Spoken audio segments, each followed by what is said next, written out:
గురు బ్రహ్మ గురు విష్ణు గురుదేవో మహేశ్వర గురు సాక్షాత్ పరబ్రహ్మ తస్మై శ్రీ గురవే నమః. శ్రీమతి శ్రీ సమిష్టి బోధానంద ఉప్పలంచి కృష్ణమూర్తార్య సద్గురుభ్యో నమో నమః. మద్గురుదేవులు సీతాఫల్ మండి అధ్యక్షులు శ్రీ సమిష్టి బోధానంద ఉప్పలంచి కృష్ణమూర్తార్యులు, ఇక దయానంద షేక్ బురద్దీన్ స్వాముల వారి యొక్క 53వ వార్షికాదన సందర్భంగా మీ యొక్క ఖమ్మం యొక్క ప్రజలని, గురుభక్తులని అందరినీ గురువులను కూడా దర్శించుకునే భాగ్యం మాకు కలిగింది కాబట్టి మాకు శుభం. అయితే వేదికను అలంకరించినటువంటి పెద్దలు సర్వాధ్యక్షులు అచలానంద షేక్ అబ్బాస్ స్వాముల వారికి ద్వాదశ నమస్కారములు. ఇక అచల పరిపూర్ణ శ్రీ మిట్టపల్లి కృష్ణమూర్తార్యుల వారికి కూడా మా యొక్క ద్వాదశ నమస్కారాలు. ఇంకా పేరు పేరున అందరికీ సభలో ఆసీనులైనటువంటి గురుమాతలకు, ఇంకా నాకంటే అనుభవం ఉన్నటువంటి వారికి కూడా అందరికీ ఎక్కువ ఉన్నటువంటి వారికి కూడా నా యొక్క ద్వాదశ నమస్కారములు. అయితే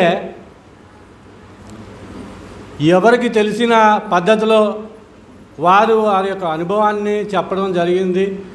మీకు ఏ పద్ధతిలో అయితే మీ మనసు నాటుతుందో, మీ గురువు ద్వారా తెలిసినటువంటి ఆ యొక్క విషయం మీకు అవగాహన అవుతుందో కూడా పెద్దలు చెప్పి ఉన్నారు.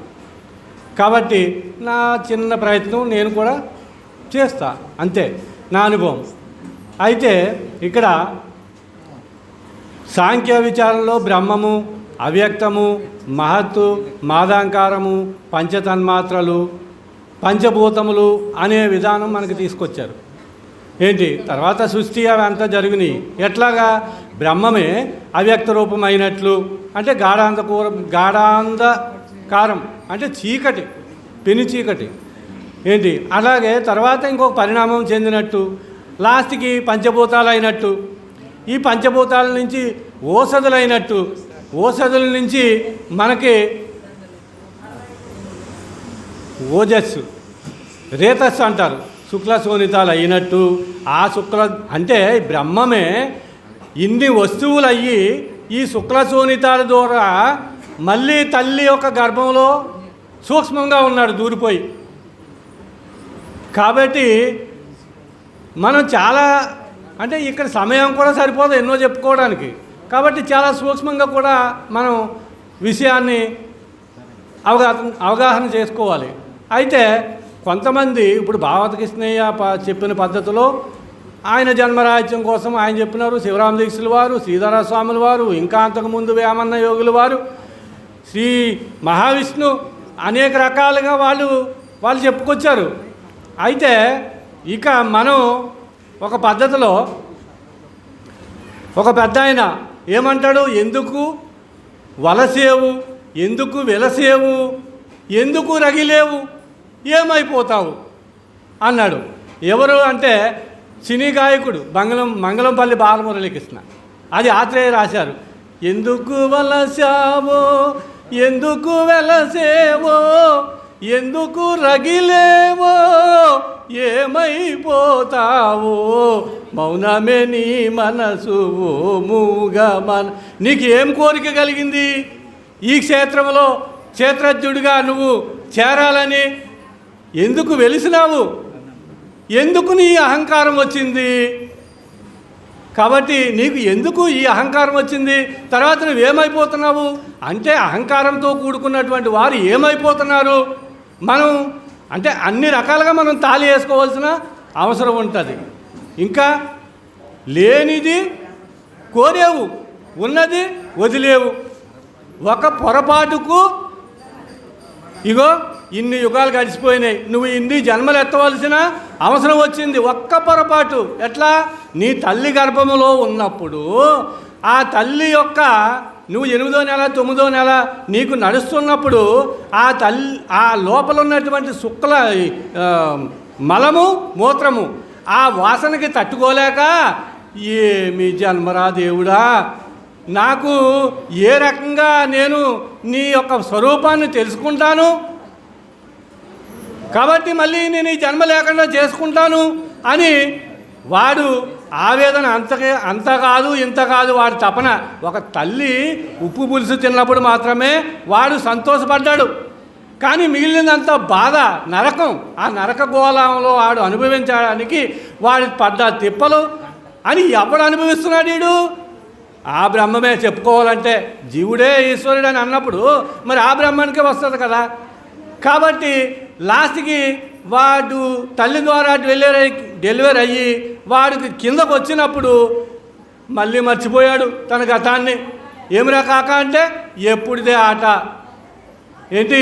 కాబట్టి అటువంటి ఈ విషయాలు భావతకృష్ణ చెప్పినట్టుగా ఇక్కడ ఏం చెప్తున్నాడంటే, చిత్తరపు రంగుగోడల నెత్తెరగున తెలుసునావో నీ చిత్తమున జగమును ఎరుకను ఉత్తబయల్ అట్లు తెలియు ఊహా తోడుతను తెలిసి విడువు ఊహా జగములను.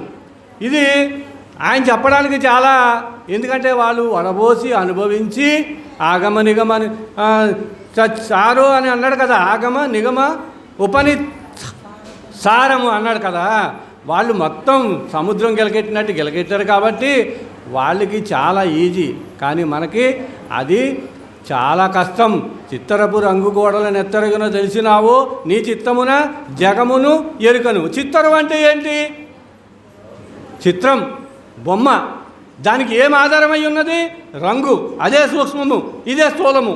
ఇట్లా నిర్ధారణ చేసుకోవాలి. రంగు గోడల నెత్తరగ అంటే ఈ రెండు దేని మీద ఉన్నాయి? గోడ మీద ఉన్నాయి. అంటే మనకు అర్థం ఏంటి? నెత్తెరగులో తెలుసునావో నీ చిత్తమున జగమును ఎరుకను ఉత్తబయల్. మరి ఉత్తబయలు ఎట్లా ఉన్నది? ఇప్పుడు జీవేశ్వరులు ఉన్నారు, ఈ ఉత్తబయలు ఎట్లా ఉన్నది? ఆయన అన్నారు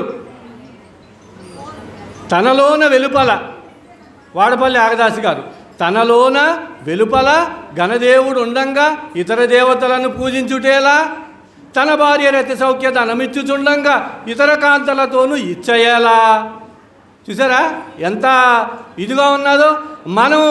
మనం ఏంటి ఇప్పుడు ఉపదేశాలు తీసుకుంటున్నాము, మన భ్రాంతి చంపుకోలేక ఎక్కడెక్కడికో తిరుగుతున్నాము. అక్కడ వెంకటేశ్వర స్వామి ఉన్నాడు, వెంకటేశ్వర స్వామి ఉన్నాడు, అది ఎక్కడున్నాడు? మనలోనే ఉన్నాడు. అక్కడ వెంకటేశ్వర స్వామి అన్నారు, ఇక్కడ ఉన్న వెనకటి ఈశ్వరుడు ఇక్కడ ఉన్నాడు నాలో ఉన్నదాన్ని నేను చూసుకుంటా లేను. అంటే వెళ్ళొచ్చు, విహారయాత్రలకు వెళ్ళి ఆ భగవంతుని చూడొచ్చు, కానీ ఒక శిల రూపంగా ఉన్నాడు ఆయన, అన్ని చోట్ల ఉన్నాడు, నాలోనే ఉన్నాడు. కాబట్టి తనలోనే వెలుపల గణదేవుడు ఉండంగా ఇతర దేవతలను పూజించుటేలా. కాబట్టి తన గురుమూర్తి యథార్థమును తెలుపగా ఇతర గురువులను ఆశ్రయించనేలా అని చెప్పేసి అన్నారు. కాబట్టి ఇవి చాలా సూక్ష్మంగా ఉన్నాయి. కాబట్టి మనం గురువు ద్వారా మెయిన్ ఏంటంటే గురువు ద్వారా తెలుసుకుని తరించాలి. అంతేగాని ఏదో మనం వింటున్నామంటే అక్కడ ఏంటంటే మనకి తెలియాలి, మనకి ఏ విధంగా మనకి త్వంపదము తత్పదము ఆసిపదము. మరి త్వంపదం అంటే ఏంటి, తత్పదం అంటే ఏంటి, ఆసిపదం అంటే ఏంటి? ఆ ఆసిపదాని వరకు మనకు ప్రయత్నం చేయలేము, కానీ నా మాటలు చూస్తే పెద్ద మూటలే.